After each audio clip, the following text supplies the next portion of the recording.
प्रधानमंत्री श्री नरेंद्र मोदी जी, भारत के गृह मंत्री अमित शाह जी, उत्तर प्रदेश के मुख्यमंत्री हमारे माननीय श्री योगी आदित्यनाथ जी, ऐसे और भारतीय जनता पार्टी के संगठन ने जो इस तरीके का अद्भुत काम किया है, जो 100 साल पहले, जो हमको 38 साल पहले मिलना चाहिए था, गठबंधन की सरकार ने देने का तो नाम छोड़ दो, कर्पूरी जी के लिए अब शब्दों का भी प्रयोग किया।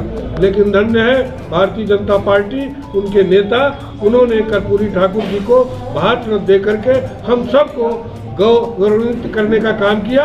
आज पूरे देश में खुशी की लहर है। और मैं चूँकि कर्पूरी ठाकुर विचार मंच का राष्ट्रीय अध्यक्ष हूँ, मैं 25 बरस से बराबर संघर्ष कर रहा हूँ कि भारत रत्न दिया जाए। मैंने हर प्रदेश में, देश में, यहाँ तक कि पार्लियामेंट का घेराव किया, और लेकिन कांग्रेस सरकार ने, गठबंधन की सरकार ने कभी कर्पूरी जी के बारे में ये मौका नहीं दिया।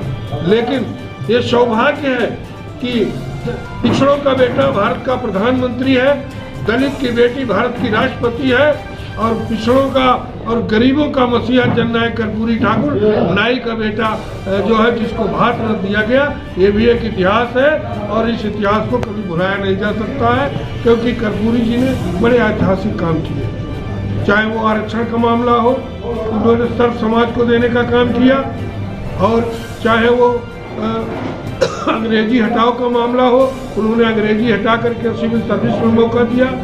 उन्होंने चाहे वो इस देश में नौकरी देने का काम हुआ हो, उन्होंने गांधी पार्क में 1 लाख आदमी बिठाल करके नौकरी देने का काम किया। और झोपड़ी के लाल, और इतने बार मुख्यमंत्री रहे, भारत के नेता रहे, लेकिन जब मौत होती है तो खाने भर को अनाज नहीं था और कफन के लिए नहीं पैसा था। ऐसे महापुरुष को, झोपड़ी के लाल को हम सलाम करते हैं, और जिन्होंने भारत रत्न दिया है उनको बार बार सलाम है और उनको धन्यवाद है। और ये कर्पूरी जी का जो सपना है, ये पूरा होने जा रहा है। कर्पूरी जी का सपना था कांग्रेस हटाओ और देश बचाओ, कांग्रेस हटाओ देश बचाओ। आज कर्पूरी जी का ये सपना पूरा होने जा रहा है। पूरे देश से कांग्रेस हटेगी और उत्तर प्रदेश में 80 की 80 सीटों कांग्रेस, भारतीय जनता पार्टी पाने जा रही है। जैसा कि कर्पूरी ठाकुर को भारत रत्न जो दिया गया, कुछ लोगों का कहना है कि स्टंट है बीजेपी का। जी, स्टंट है, निश्चित तौर से। वो जिन लोगों ने ये कहा स्टैंड है बीजेपी का, आप उनसे एक बार पूछिए, क्या आप सत्ता में नहीं थे, सरकार में नहीं थे?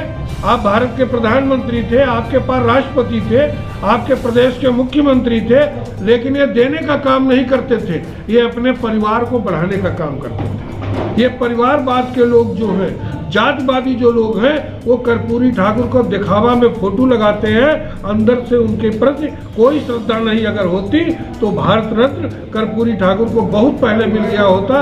आज भारतीय जनता पार्टी को देने की जरूरत नहीं थी। अब आपका संगठन उनके लिए किस तरह से काम करेगा? हमारा संगठन पहले भी जननायक कर्पूरी ठाकुर के विचारों पे काम करता था, और आप देख लीजिए ये लगभग 19 राज्यों से ज़्यादा संगठन है। हम तो इसको 28 राज्यों में फैला चुके हैं, लेकिन बहुत अच्छा काम है। और इसमें सभी वर्ग के लोग हैं। जैसे लोगों के दिमाग में हो कर्पूरी ठाकुर विचारधारा, ये एक व्यक्ति की नहीं है। जैसे 52% जो आरक्षण है, 52 में 32% का मालिक जननायक कर्पूरी ठाकुर है। इसी ताकत से हम कह रहे हैं 80 की 80 सीटें जननायक कर्पूरी ठाकुर को। ये चाहे विपक्ष के लोग कहें कि ये पिछड़ों के लिए दांव है, अगड़ों के लिए है, न पिछड़ों के लिए है न अगड़ों के लिए है, कर्पूरी ठाकुर के सम्मान के लिए है। और उनके सम्मान में हम लोग एक तरफा 2024 में भारतीय जनता पार्टी को वोट देंगे, और वोट दे करके भाई नरेंद्र मोदी जी को तीसरी बार भारत का प्रधानमंत्री बनाएंगे।